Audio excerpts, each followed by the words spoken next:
یہ شرط پوری نہیں اترتی تو یہ کیسے پرکھیں گے؟ یہ تو ان کی مقلدین کا اختلاف ان کے ساتھ ہے، مگر یہ ان حدیثوں کو پرکھ جو ان کتابوں کے علاوہ جو مستند نہ ہو، جس پر اعتماد نہ ہو۔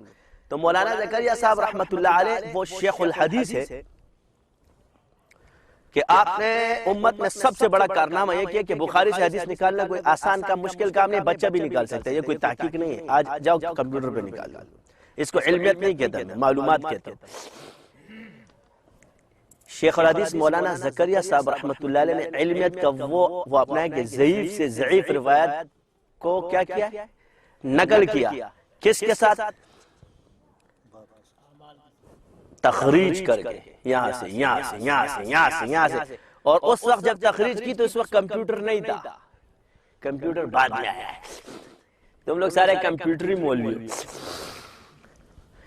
اور وہ تحقیقی تھے۔ یہ جو ضعیف ضعیف بولتے ہیں نا کمپیوٹری ہے، تو اب ان کو کوئی اور نظر نہیں ہے تو مولانا زکریا صاحب کو ضعیف قرار دے دو۔ تو اب یہاں ضعیف روایات بھی مانو گے تو شخصیت کا اعتبار کیا جائے گا کہ ادھر شیخ الحدیث کتنا بڑا عالم ہے اور تو کتنا بڑا عالم ہے۔ رہی صحیح حدیث کی تو اس کی مجھے تجھے کیا ضرورت ہے؟ تو میں خود جا کے بخاری پڑھ لوں گا، نکال لوں گا، ہے کہ نہیں؟ تو بات ہے کسی ضعیف روایت پر کسی عالم کا اعتماد ہونا تو قابل ہے، تو اس پر شیخ الحدیث مولانا زکریا صاحب رحمۃ اللہ علیہ کا اعتماد ہے، لہٰذا عوام کے لیے قابل تقلید ہے۔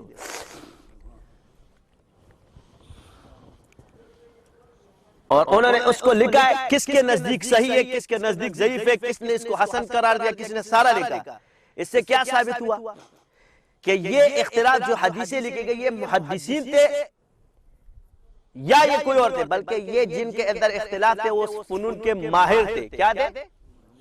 لہذا جب ماہرین کے اندر ایک کا قول بھی صحیح آ گیا تو یہ مسائل فروعی چلا گیا۔ کیا ہو گیا کہ یہ فروعی ہے، ان میں یہ اختلاف ہے، ایک کہتے ٹھیک ہے، ایک کہتے نہیں ہے، ایک کہتے ٹھیک ہے، کیونکہ تینوں انسان ہو، باقی تمہارے پر بھی کوئی وحی نہیں آئی ہے کہ تم صحیح بول رہے ہو اور وہ صحیح نہیں بول رہا۔ تو یہ تم لوگوں نے آسان کام سیکھا ہے۔ اب چاہے کہ تبلیغی ہے تو مولانا زکریا صاحب کا ضعیف ہے، جب صحیح الالبانی ہو سکتا ہے، البانی کہہ سکتے کہ یہ صحیح ہے میری شرط پہ، یا بخاری نے کہا کہ صحیح بخاری، امام ہوتے یہ تھے، تو تم بعد میں 1400 سال بعد والے کو مانو اور ہم ان کو، اور وہ ان کا نام لکھے، تو جب صحیح الالبانی ہوتے تو صحیح مولانا زکریا صاحب بھی ہو سکتے ہیں۔ اور ہم صحیح مولانا زکریا شیخ الحدیث مولانا زکریا کے قائل ہیں۔ تم نے خواب دیکھا ہے؟ ان کو تو اللہ نے خواب میں دکھایا ہے۔ تو اپنے بزرگان دین جو اکابرین ہیں انہوں نے جو محنت کی، ٹھیک ہے انسان ہے، اس کا اتنا وہ نہیں کرو کہ ان کی شخصیت کو بالکل آپ ختم کر دو۔ بعد والا انہی کے سند سے تمہاری سند چل رہی ہے۔ کار میں کوئی چیلائی کار میں کوئی کہنا چلے بچی نے پیدا پمو مانے بیا ورشا ڈلاگ مانگا۔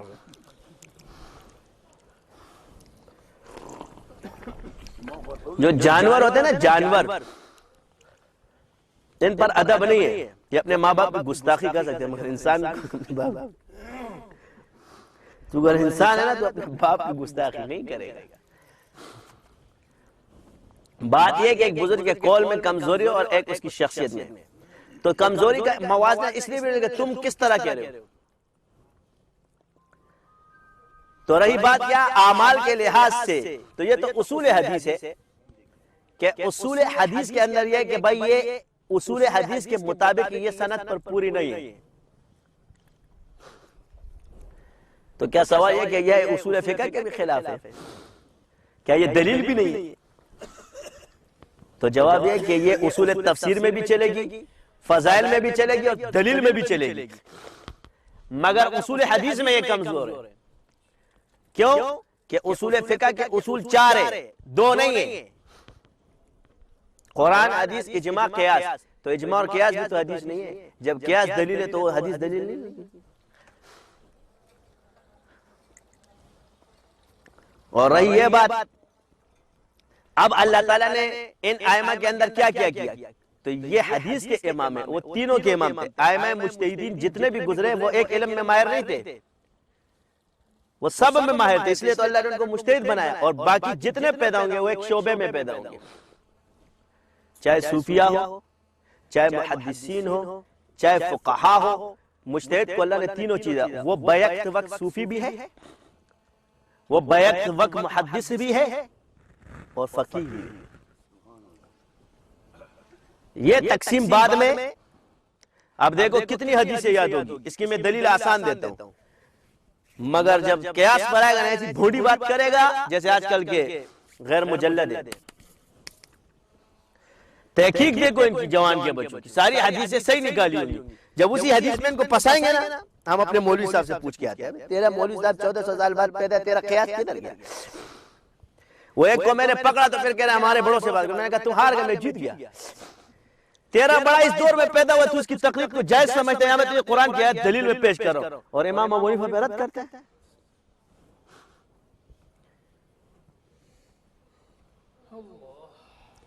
تو جو سچ کا زمانہ ہے اور جس کو حضور نے خیر کا زمانہ کہا, تو میں اس کی تقلید کو جائز. تو آگے ان کی کیا بات ہے, جب ان سے کوئی بات نہیں بنتی نا, تو یہ کہتے ہیں کہ یہ قول ان کی طرف منسوب ہے. تو ایسے اقوال جو قرآن اور حدیث سے ثابت ہو, اس کو ہم ان کی طرف منسوب ہے. تو یہ تمام باتیں یہ ان کی بنائی ہے. یہ دو اصول ہیں. کون سے؟ ایک ضعیف روایت ہے, کوئی بات نہیں مانی تو ضعیف ہے, اور صحیح بھی وہ مانتے ہیں جو ان کے شرط پر ہو, باقی کو صحیح نہیں مانتے. اب رہی یہ بات کہ دو چیزوں میں فقہ حنفی پر کیا دیکھو جو مین بنیادی, ایک نیت اور دوسرا نماز کا طریقہ. یہ بخاری سے ثابت ہے حناف کا. بولو کیسے؟ پہلا انما الاعمال بالنیات. ہمارے ہاں کیا ہے؟ عمل میں نیت پوشیدہ ہے. ہمارا نیت واجب نہیں ہے, مستحب ہے. عمل کیا ہے؟ جو عمل کر رہا ہے اس میں تیری نیت ہے. یہ بخاری سے ثابت ہے کہ نہیں؟ جو تو عمل کر رہا ہے اس میں تیری نیت ہے, ارادہ ہے. یعنی عمل کے اندر ارادہ ہے مگر ارادے میں عمل نہیں. اس لیے تو کہتے ہیں حق الیقین میں علم الیقین ہے, مگر علم الیقین میں حق الیقین نہیں ہے. تو جو عمل آپ کر رہے ہو اس میں ارادہ بھی ہے اور ارادے میں عمل نہیں. تو یہاں ہم نے جو عمل کر رہا ہے اس سے ثابت ہوا کہ یہ نماز کے لیے کھڑا ہے. تو غلط ارادہ مت کر, غلط جگہ نہیں جائے گا. دوسرا نماز کو دیکھ لو, تو اس میں حدیث ہے کہ کاندھے سے کاندھا ملا اور ٹخنوں سے ٹخنے ملا. اب یہ لوگ یوں ٹخنے ملاتے ایسے ایسے, وہ ٹخنے ملاتے ہیں تو پنجے ٹیڑھے ہو جاتے ہیں. جب پنجے سیدھے کرتے تو ٹخنے ٹیڑھے ہو جاتے ہیں. چکر کیا کرے؟ اب اس حدیث کی تفسیر یہ دیکھو کہ یہاں لازمی بات ہے کہ کاندھے کے لیے جب پیمانہ آنکھ ہے تو ٹخنے کے لیے بھی پیمانہ آنکھ ہوگا نا. جب آپ کاندھا ملا رہے تو کسی اسکیل سے تو نہیں ملا رہے کہ سیدھا ہے کہ ٹیڑھا ہے. تو آنکھ سے دیکھتے ہو کہ کاندھا مل گیا کہ نہیں ملا. تو پیمانہ کیا ہوا؟ آنکھ. تو ٹخنوں کا پیمانہ کیا ہوا؟ اب آ جاؤ, اس آنکھ کے پتلے میں اور اس آنکھ کے پتلے میں 4 انگلیوں کا فاصلہ. یہ دیکھو کتنی انگلیوں کا فاصلہ ہے؟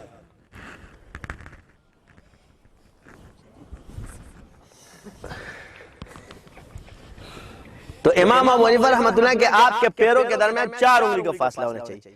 اب آپ نے آنکھ جب یوں کی, یہ کھڑا ہو جا, یہ دیکھو یہ ٹخنے. اب ایک سنت ہے کہ پنجوں کا رخ بھی قبلہ کی طرف ہونا چاہیے, اور اس کو پنجے کا ایک حدیث ہے کہ قبلے کی طرف رخ جو ہونا چاہیے وہ پنجوں کا ہونا چاہیے. کیا ہونا چاہیے؟ اور کندھوں سے کندھے بھی ملنے چاہیے. اگر آپ اس حکم پر عمل کرتے کہ تو تمہارے یہاں کندھے جدا ہوتے ہیں. کیا ہوتے ہیں؟ جب ٹخنے ملاتے ہیں تو یہ اصول یاد رکھنا, اگر آپ کسی اور کے ساتھ ٹخنے ملاؤ گے تو کندھے جدا ہوں گے, اور جب کندھے ملاؤ گے تو ٹخنے جدا ہوں گے, اور جب ٹخنے ملاؤ گے تو کندھے جدا ہوں گے. اب ادھر ہے کہ حدیث, تو اب ادھر امام ابو حنیفہ رحمۃ اللہ علیہ کا مذہب آتا ہے. یہ آپ کے ٹخنے یہ ٹیڑھے. اب اس ٹخنوں کو سیدھا کرو, یہ سیدھے ہو گئے. ایک ٹخنا دوسرا, یہ 4 انگلیوں کا فاصلہ آ گیا. کیا آ گیا؟ تو ٹخنوں سے ٹخنے بھی مل گئے, کاندھوں سے کاندھے بھی مل گئے. اس کا پنجہ یہ قبلے کی طرف اور یہ صف سے صف. تو ہمارا مذہب اس میں امام بخاری کے اس حدیث کے مطابق صحیح ہے. یا تم اس کو ظاہری معنی میں لے لو یا باطنی. تو دو چیزیں جو مین ہیں، ایک نیت عمل، وہ بھی بخاری کے مطابق ہے، اور نماز. اب رفع دین میں اختلاف جو ہوتا ہے، ٹینشن لینے کی ضرورت نہیں ہے.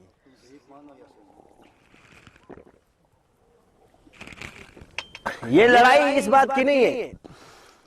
یہی چیز آج آپ کے اندر، مقلدین کے اندر بھی وہی چیز ہے. جب ہم ان کو ثابت کرتے ہیں تو اب بخاری کو تو ضعیف نہیں کہہ سکتے، تو اس کو کیا بولتے ہیں؟ یہ گمراہ ہے، اس سے بچو. جو ثابت کرنا جانتا نا وہ ان کے نزدیک گمراہ ہے. کیا؟ یہ یاد رکھنا، جو شخص ثابت کرنا جانتا ہو اس کو گمراہ کہا جائے گا. جو تمہارے سامنے جواب نہیں دے رہے تو پھر وہ اپنا دوسرا پینترا بدلے گا. ابلیس، ابے یہ جتنے مشرکین اپنے مذاہب پر چل رہے ہیں، یا یہ بات ان کو پتہ نہیں ہے، ان کے لوگ کہتے ہیں، تو انہوں نے سب سے پہلے کیا کہا کہ مسلمان ناپاک ہوتے ہیں، پلید ہوتے ہیں، اس سے دور رہو. تو جب بھی کوئی پروپیگنڈا کیا جائے تو اہل حق کو کسی طرح گرایا جائے. جیسے ہمارے اکابرین پر کفر کا فتویٰ لگانے کی کوشش کی گئی ہوئی، وہ تو اللہ نے کیا ہوا. اب اس کے عوام کیا سمجھتے؟ اللہ. تو اب تم کیا دلیل دو گے؟ پہلے تمہارا ایمان ہی خارج کرے گا اس کو. تو جب باطل جواب نہیں دے سکتا تو پھر وہ تم کو باطل کرا رہے، گمراہ کہے گا. کسی طرح تمہاری باتوں پہ وہ کرے بے برا جڑ، تو وہ پھر اپنے حق کا ناجائز استعمال کرے گا. اور ادھر کیا ہے؟ انا آ گئی. ادھر وہ حق نہیں دیکھ رہا، کیونکہ اللہ کو جو جواب دینا ہے قیامت کے دن، وہ تم نے اللہ کو دینا ہے، نور زمان کو نہیں دینا ہے، کسی مخلوق اور بادشاہ کو نہیں دینا ہے. اور وہاں ذرے ذرے کا حساب ہوگا. تو حق یہ ہے کہ جب آپ کوئی فیصلہ کرو اس لیے شخصی فتووں پر زیادہ اعتماد مت کرو. اس کی وجہ یہ ہے کہ ٹھیک ہے بزرگان دین ہے، ہمارے اکابرین کے خلاف جتنا مسئلہ ہو یہ بھی شخصی فتوے تھے، بلا تحقیق فتویٰ دیا گیا کہ نہیں دیا گیا؟ اتنے بڑے بڑے بزرگان دین، تو یہ غلطی ان سے ہوئی کہ نہیں ہوئی؟ پھر بعد میں جب جواب ہوا وہ پروپیگنڈا وہ تھوڑی مانے گا. تو ان چیزوں میں میرے شاگرد ہیں یا جو بھی ہے، میری ان سے سب سے گزارش ہے کہ ان چیزوں جا کر خود تحقیق کرو، ان سے ملو، اٹھو بیٹھو اچھی طرح سے اور دل صاف کر کے. کیا حضرت تھانوی رحمۃ اللہ علیہ نے فرمایا، کوئی مجھ سے سوال کرتا ہے کہ فلانے کا عقیدہ ہے، تو میں جواب میں کہتا ہوں اس سے لکھوا کر لے آؤ. کیا؟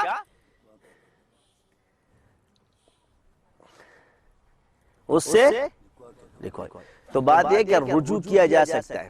میں نے کوئی فتوے نہیں دیے، مفتی اعظم پاکستان بن کر کے کہ میں فتوے دے رہا ہوں. فتووں کے لیے دارالفتہ ہی بیچتا ہوں، مدارس ہی بیچتا ہوں، مگر جواب یہ دیتا ہوں کہ جو مسائل انسان کو معلوم ہوتے ہیں اس پر وہ فتوے نہیں لیتا. جو معلوم نہیں ہوتا نا اس کا پوچھا جاتا ہے.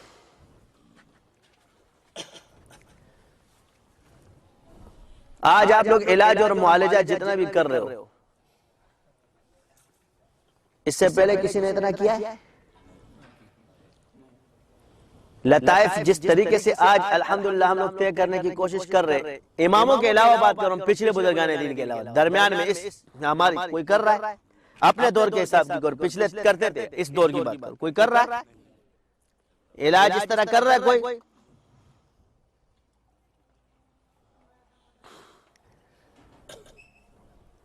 میں نے پہلے بھی کہا میں قیامت کے دن مجرم نہیں ہوں. میں نے بول دیا سیکھو. رہی یہ بات کہ تم آؤ یا جاؤ، اس سے مجھے کوئی فرق نہیں پڑے گا. سب چلے جاؤ تب بھی کوئی فرق نہیں پڑا، ساری دنیا آ بھی جائے تب بھی اس میں کوئی، یہ اللہ کا دین ہے اور چلتا رہے گا. ہم سے اللہ کام لے لے، اللہ ہمیں قبول کر لے. اے اللہ، تو یہ میں شکر اور اس نسبت پر فخر کرتا تھا، کرتا ہوں، کرتا رہوں گا کہ اللہ تعالیٰ نے الحمدللہ اس فقیر کو اگر سنا تو سلسلہ نقش بندیہ شازیہ کی نسبت اور اس کو پوری دنیا میں فروغ دینے کے لیے یہ اس فقیر کے علاوہ کسی نے کیا ہے؟ یہ پگڑی دیکھ رہے ہو کس نے باندھی ہے؟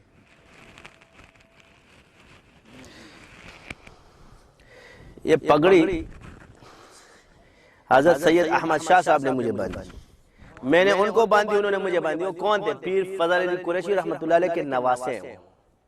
کیا ہے یہ خلافت کی پگڑی ہے. کی پگڑی ہے؟ میں نے ان کو خلافت کی پگڑی باندھی, انہوں نے مجھے باندھی. یہ انتقال ہے.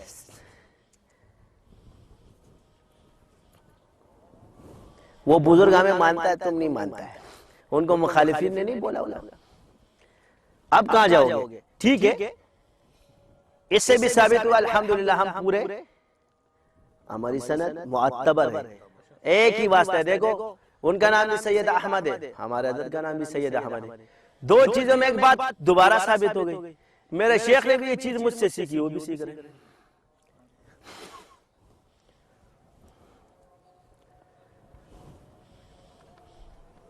تو جب بزرگان دین اس چیز کو مانتے اور اس اہمیت کو مانتے تو تم کون ہوتے اس کی مخالفت کرنے والے؟ اب رہی یہ بات کہ ہمارے سلسلے کی سند معتبر ہے, تمہاری غیر معتبر ہے. یعنی اس وقت نقشبندیوں پر اعتماد نہیں کیا جا سکتا کیونکہ نقشبندی گمراہ ہو چکے ہیں, اور تم سارے جو نا کاغذی جتنے ہو تم لوگ سب صحیح ہو. تو ادھر تو میری لڑائی ہے, تمہاری بزرگی پہ میری لڑائی نہیں ہے. ہاں تمہیں میں مانتا ہوں کہ تم اتنے ہو, اس سے زیادہ نہیں مانتا. مرتبے پر تمہارے ساتھ لڑائی ہے میری. وہ پٹکے والا جو ہے وہ نہیں کہ پگڑی باندھی خان صاحب نے وہی, اور بہت کسی نے کہا یار اتنا بڑا عالم ہے, ایک مسئلہ تو بتا دے گا, مجھے تو نہیں آتا. کہہ رہے اتنی بڑی پگڑی پہنتی ہے تیرے کو مسئلہ نہیں آتا. اس نے اٹھا کے سر پہ رکھ دی, چل تو بتا دے. تو ٹوپی پہن کے جو ہے نا کوئی بزرگی نہیں آ جاتی. دلیل دو, چشتی بنے ہو تو کدھر سے ہو؟ ٹھیک ہے تمہاری سند مانتا ہوں, تم نے چشتی کیا,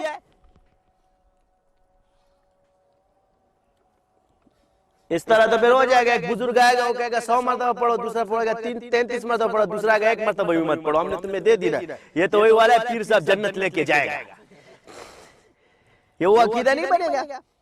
کہتے وہ کیا فکر کر رہا ہے, کیا کر رہا ہے, میں ہوں نا, میں تیرے کو جنت میں لے کے جاؤں گا. بس یہ کھیت میرے نام کر دے. اب پیر صاحب جیسی پگڈنڈی پہ گیا, سیدھا سلپ ہو گیا اندر. تو وہ دیہاتی تھا, بڑا ٹائٹ جواب دے, کہتا پیر صاحب اتنی بڑی پگڈنڈی میں رہتے پولیس راستے ماراؤ گے, چھڑو مڑا چل بے کھیت میں باہر.